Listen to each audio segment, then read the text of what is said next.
Opa! Ultimamente aqui no canal a gente tem discutido bastante o assunto de equações diferenciais, certo? Então agora eu queria mostrar um lugar na física onde essas equações diferenciais aparecem, certo? E para isso a gente vai estudar o movimento de um pêndulo simples.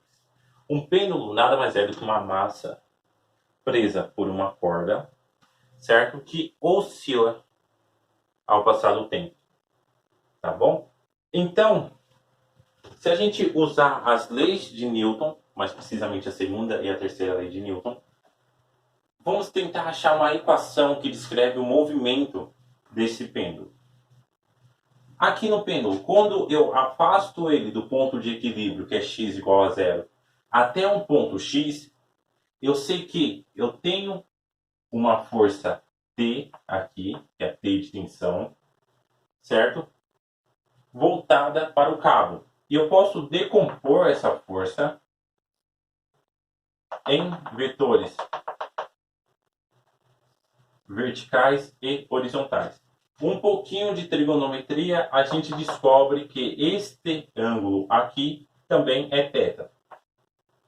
Certo?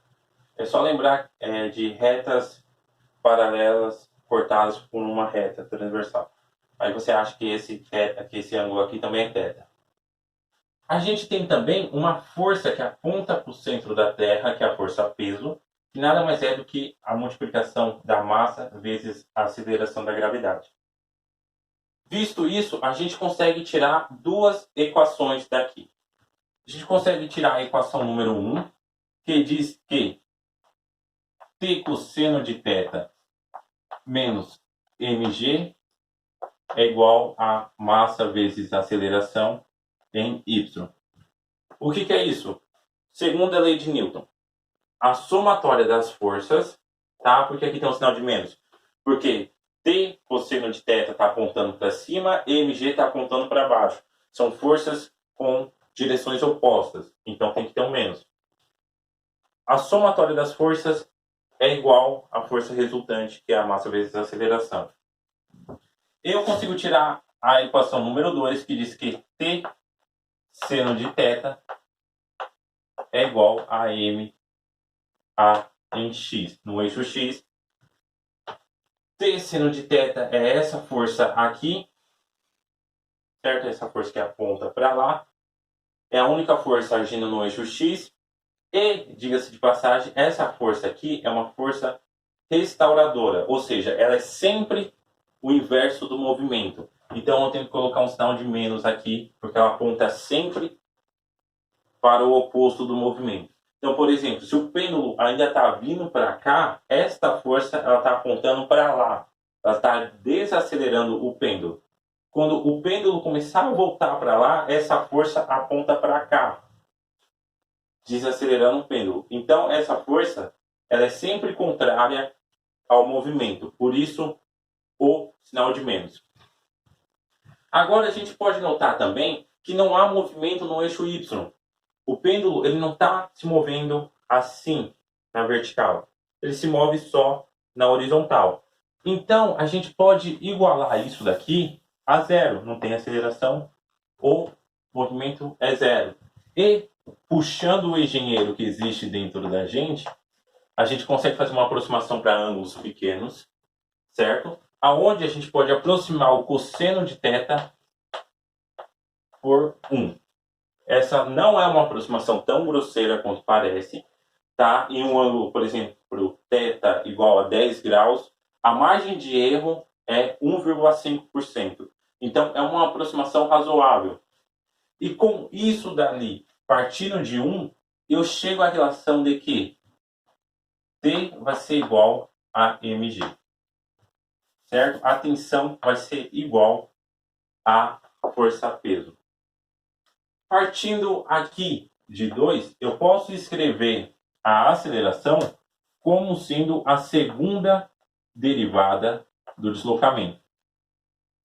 E se a gente olhar esse triângulo retângulo grande aqui, a gente vê que a gente pode escrever o seno de θ, que é esse ângulo aqui, como sendo o cateto oposto, ou seja, x, o quanto se deslocou, dividido pela hipotenusa, que nada mais é do que o comprimento desse cabo, que eu estou chamando de L. Isso significa que a partir de 2, ali, a partir da equação número 2, a gente pode chegar na equação menos mg, porque t é igual a mg, vezes o seno de θ, que é x, dividido por L. Isso tem que ser igual a m vezes a segunda derivada do deslocamento. E eu posso arrumar essa equação para ser m x dois pontos mais m vezes gl vezes x, isso igual a zero.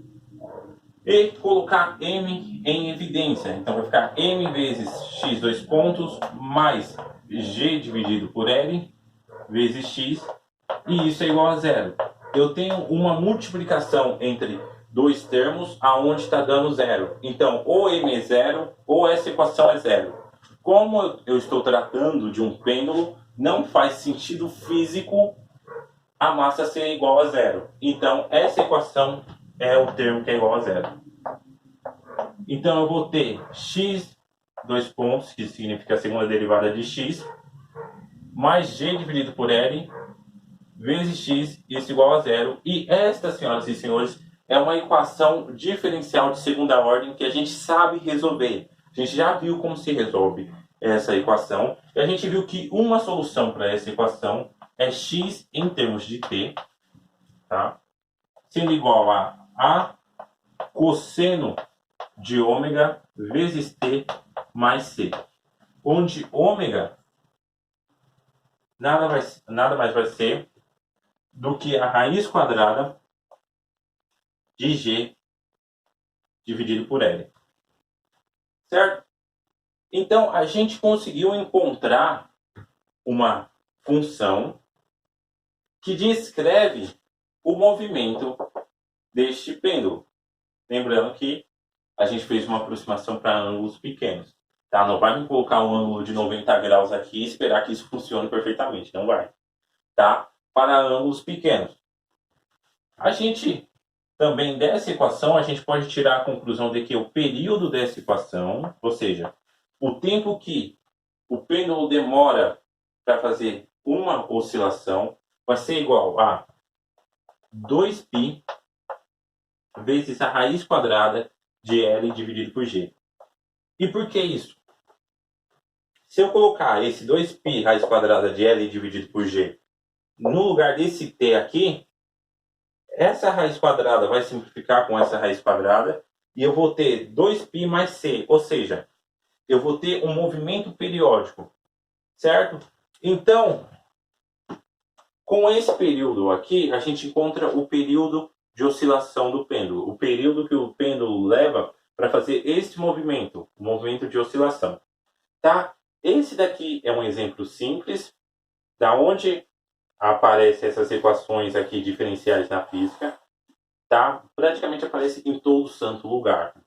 Mecânica clássica, vai aparecer em mecânica relativista, vai aparecer em um monte de lugar, vai aparecer em dinâmica, vai aparecer em hidráulica, aparece em praticamente todo lugar da física, aparece essas equações diferenciais. Seja elas de segunda ordem, de primeira ordem, sempre dá para achar bastante. Eu espero que deu para ter entendido, tá? Tem uma playlist já um pouquinho incompleta ainda de equações diferenciais. Se você não sabe como eu resolvi isso aqui, como eu cheguei a essa resposta aqui, eu vou tentar colocar aqui no card como se responde uma equação diferencial de segunda ordem desse estilo aqui. E um exercício que fica legal fazer é deriva essa função aqui duas vezes e tenta achar essa relação, certo? É assim que a gente vê se a gente acertou ou não, certo? Dê um like, deixa um comentário, fazer essas coisas que o youtuber pede para fazer.